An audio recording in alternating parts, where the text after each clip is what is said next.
Curtis Otto was born in 1923 in Eureka, California, and served in the U.S. Army during World War II as an engineer supply technician. He saw duty in Europe, the Middle East, North Africa, and in the Pacific. He followed in his father's footsteps to become a pharmacist, earning his degree from the University of New Mexico. While at the university, Otto took an elective art class and developed an intense interest in art.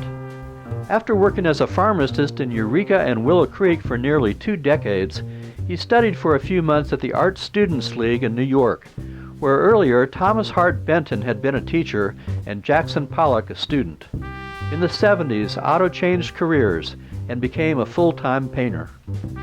As early as the late 50s, Otto started integrating stenciled words into his work.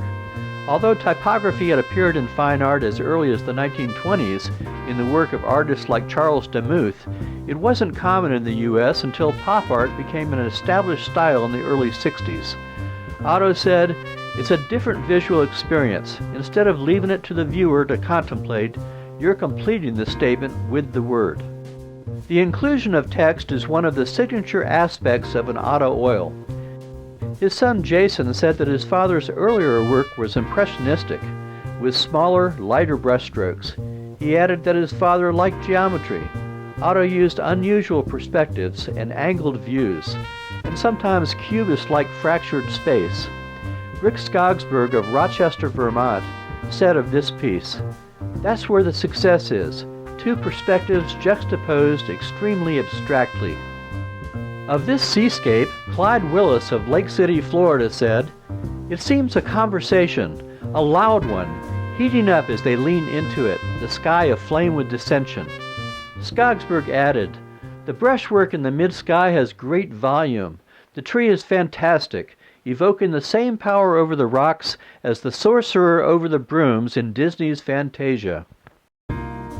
Otto's canvases include circular and trapezoid shapes in addition to traditional rectangles.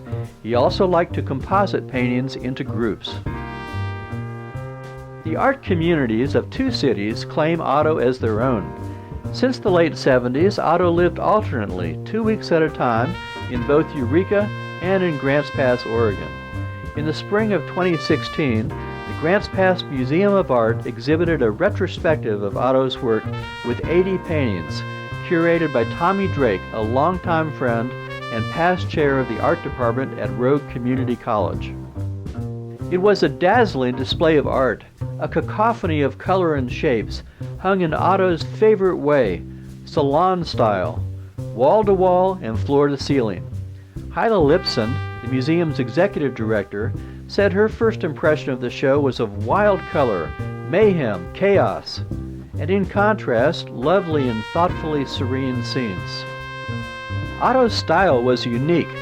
Marianne Bullard called it American primitive, with its simplification of lines, flattening of surfaces, and the use of wild, lush color, usually in large and loose brushstrokes.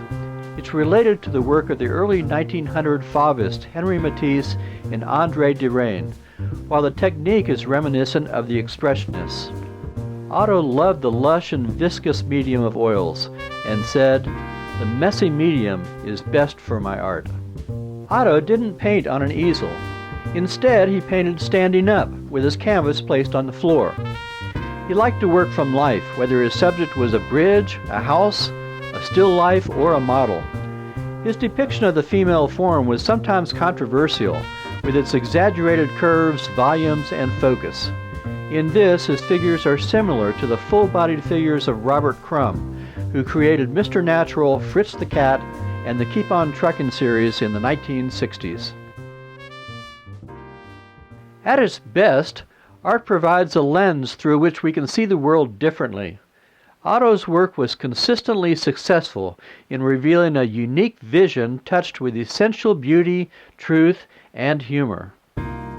One of the most original and prolific painters in the Pacific Northwest, Curtis Otto passed away at age 92 on November 7, 2015. His life's work will be treasured for many years to come.